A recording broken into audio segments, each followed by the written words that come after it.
Hey guys, Lord Naren White here, the Holy Ghost, the one true God. Back with you with the next video in my series reading White Fang by Jack London. Without further ado, returning to White Fang as read by Lord Naren White.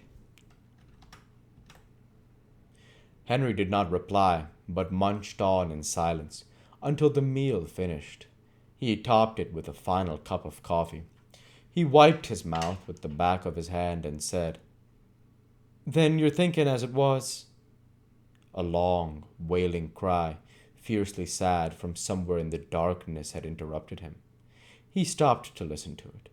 Then he finished his sentence with a wave of his hand toward the sound of the cry. "One of them?" Bill nodded.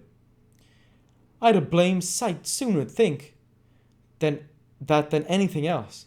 You noticed yourself the row the dogs made?" Cry after cry and answering cries were turning the silence into a bedlam.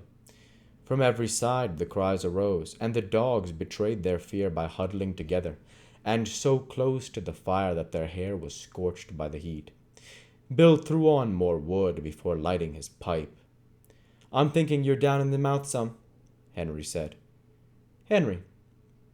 He sucked meditatively at his pipe for some time before he went on.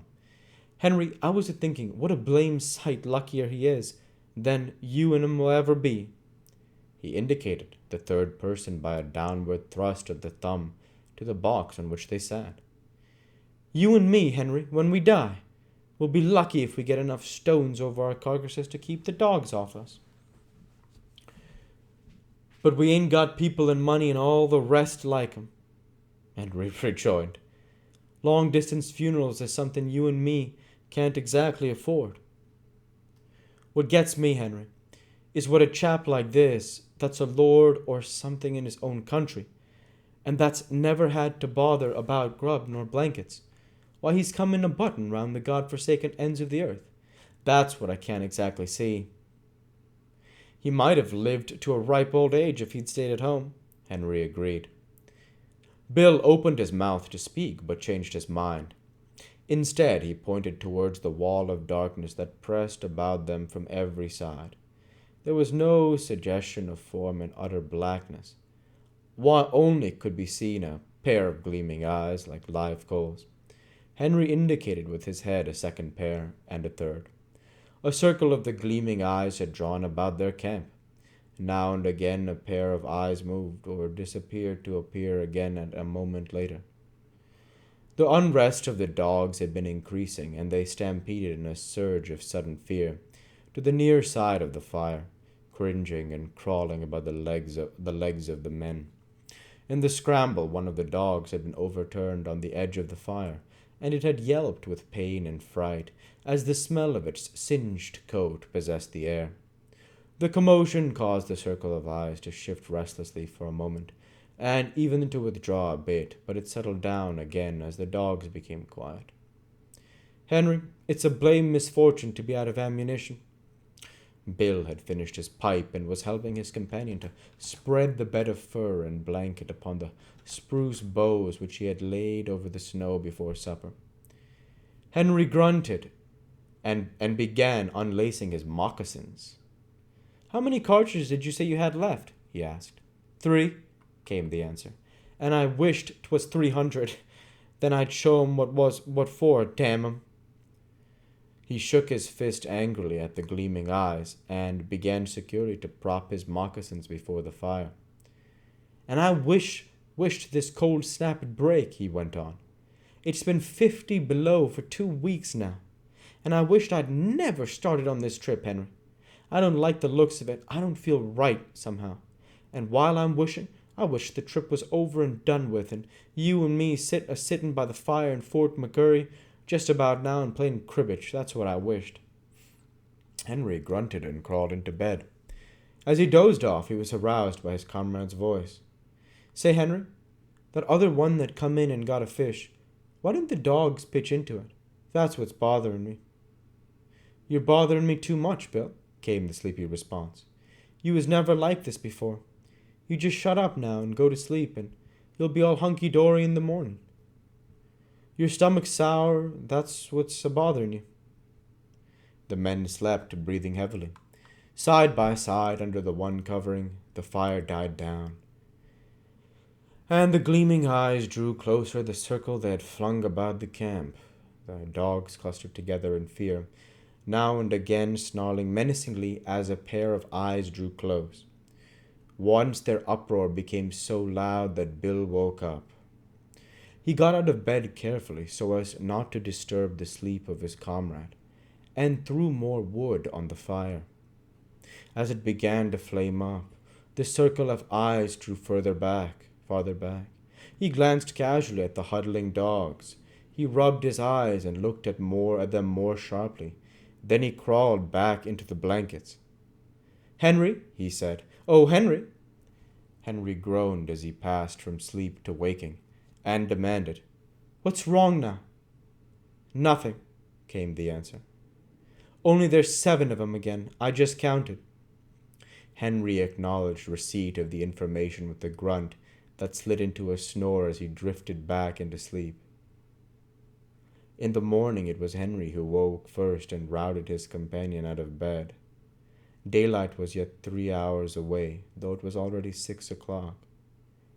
And in the darkness, Henry went about preparing breakfast, while Bill rolled the blankets and made the sled ready for lashing. "Say, Henry," he asked suddenly, "how many dogs did you say we had?" "6. "Wrong," Bill proclaimed triumphantly. "7 again?" Henry queried. "No, 5. One's gone." "The hell?" cried Henry in wrath, leaving the cooking to come and count the dogs. "You're right, Bill," he concluded. "Fatty's gone." And he went like greased lightning once he got started. Couldn't have seen him for smoke. "No chance at all," Henry concluded. "They just swallowed him alive. I bet he was yelping as he went down their throats. Damn him." "He was always a fool dog," said Bill. "But no fool dog ought to be fool enough to go and commit suicide that way." He looked over the remainder of the team with a speculative eye that summed up instantly the salient traits of each animal. "I bet none of the others would do it." "Couldn't drive him away from the fire with the club," Bill agreed. "I always did think there was something wrong with Fatty anyway." And this was the epitaph of a dead dog on the Northland Trail, less scant than the epitaph of another dog, of many a man. Chapter 2. The She-Wolf. Breakfast eaten and the slim camp outfit lashed to the sled, the men turned their backs on the cheery fire and launched out into the darkness. At once began to rise the cries that were fiercely sad cries that called through the darkness and cold to one another and answered back. Conversation ceased. Daylight came at 9 o'clock. At midday the sky to the south warmed to rose color and marked where the bulge of the earth intervened between the meridian sun and the northern world. But the rose color swiftly faded. The gray light of day that remained lasted until 3 o'clock, when it too faded, and the pall of the Arctic night descended upon the lone and silent land. As darkness came on, the hunting cries to right and left and rear drew closer, so close that more than once they sent surges of fear through the toiling dogs, throwing them into short-lived panics. At the conclusion of one such panic, when he and Henry had got the dogs back in the traces, Bill said, "I wish they'd strike game somewheres and go away and leave us alone." "They do get on the nerves horrible," Henry sympathized. They spoke no more until camp was made. Henry was bending over and adding ice to the babbling pot of beans when he was startled by the sound of a blow, an exclamation from Bill, and a sharp snarling cry of pain from among the dogs.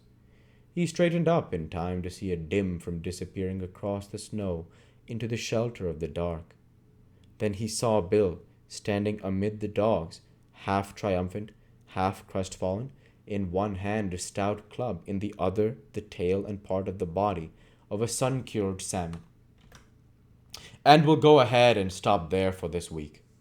As usual, I want to say thank you for watching, and I hope you enjoyed. Please like, comment, and subscribe, as it greatly helps the channel. Light be with you all. Take care, and thanks again.